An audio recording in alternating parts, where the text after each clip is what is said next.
a growing understanding of a movement called FBA. Okay. Pan-Africanism and FBA. How do they contrast or complement one another? Okay. Well, first of all, Pan-Africanism is the black man's oldest formal political ideology. We gave birth to the first free, independent black nation in the world, Haiti, right? Pan-Africanists are some of your greatest black leaders, your greatest black organizers. If you're looking at achievements, nobody compares to Pan-Africanists. Nobody. Hebrews, Moors, Nawapians, Gods and Earths, Nation of Islam, I love them all. Nobody compares to Pan-Africanism. If you want to go achievement for achievement, you can put all them together. You don't touch us. Okay? And I say that respectfully, but it's the truth. Okay. ADOSFBA, respectfully, I'm going to go with both groups because they represent basically the same thing, but there are differences, right? So ADOS. Which is a descendant of slavery. No, they're first. FBA comes later. Okay. Okay, but they both exist. FBA is more popular, right? Okay. ADOSFBA. I don't have a problem with the American African people seeing the need to make it clear to other branches of the global African family that when you come here, you need to be clear that we built the house and rolled out the carpet for you. Be respectful in my home the same way you would want for me to be respectful in your home. So the concept of that American African identity, I have no issue with it. It needs to be done. It needs to be said. This is not new. What is new about it is the adversarial stance that they are taking towards African immigrants who come here from the diaspora, and the energy that they give them, the negative energy that they give them, which supersedes the negative energy you give to the white man who enslaved you then and oppresses you now.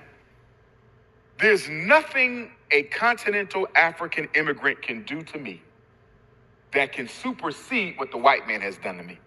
There's nothing a Caribbean, Central South American African immigrant can do to me that can exceed what the white man has done to me. So why is it I can have so much vitriol, hatred, disrespect, animosity towards someone who looks like me just because they came from another place, when the white man who's responsible for my hell here, I've never given him half that energy. And then on top of that, it's contradictory in this way. You still identify with the white man. You are a black American? Since when? So you'll call yourself an American, but you'll never call yourself an African. Think about that now. After all I've been through in this country, I'm still going to wave their flag. After all I've been through in this country, I'm still going to use their colors. After everything I've been through in this country, I'm still going to identify with the plantation and call myself an American. So I don't have an issue with the concept.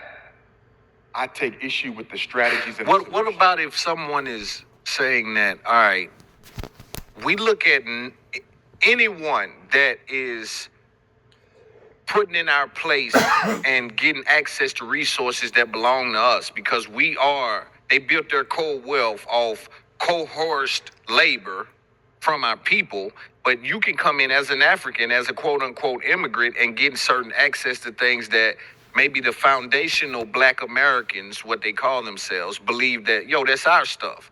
And so I don't look at the African any different than I look at any other, ethnic group that comes over and tries to take that place. If that's the case, where is your campaign against the Latinos? Because I don't see it. Where's your campaign against the Caucasian immigrants? I don't see it. Where's your campaign against the South Asian and North Asian immigrants? I don't see it. But see, what I think fragmented everything is the reparation talk. And so I think the reparation talk, a lot of the foundational, and I'm, I could be speaking out of school, but my limited understanding of it is, I think that they believe that the reparations belong to descendants of slaves. Well, I'm going to say this as a Pan-Africanist, because we invented the reparations fight. It don't come from FBA. It don't come from ADOS. This was around before they were born. You feel me? Pan-Africanists gave birth to it.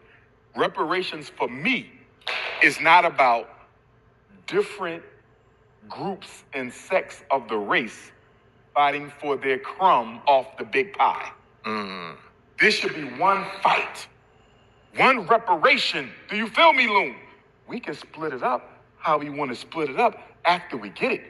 But by you fighting divided for the same restitution, you playing right into the hands of your enemy.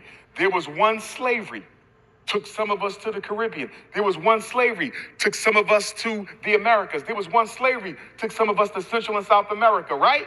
But there was one African slavery. So the Africans of the world, from the continent to the British, Canada had slavery, Australia had it, right? We should all come and sit down. Let's fight this together. See, I think they're rejected. You would get it quicker. Yeah. You would get more. Because guess what? It's a united front.